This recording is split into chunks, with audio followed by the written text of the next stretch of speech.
Hey everyone, welcome back to our channel. Today we'll walk you through everything you need to know about setting up WhatsApp, the most used communication platform. Let's get started. First, let's download and install WhatsApp. Open your App Store or Google Play Store, search for WhatsApp, and hit Install or Get. Easy, right? Once the download is complete, let's move on to the WhatsApp login process. Open the app, agree to the terms of service, and verify your phone number. Enter your number and you'll receive a 6-digit code.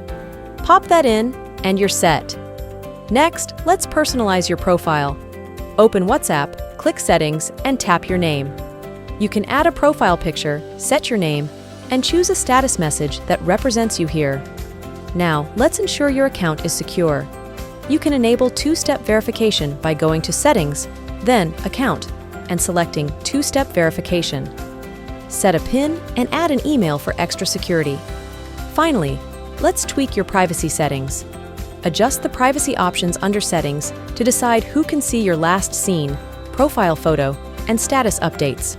Your WhatsApp is ready to use, secure, and personalized now. Start chatting with friends and family. If you're using WhatsApp for business, remember to check out Wati for advanced features that will streamline your communication. If you found this quick guide on WhatsApp login and setup helpful, give us a thumbs up and subscribe for more tips. Thanks for watching.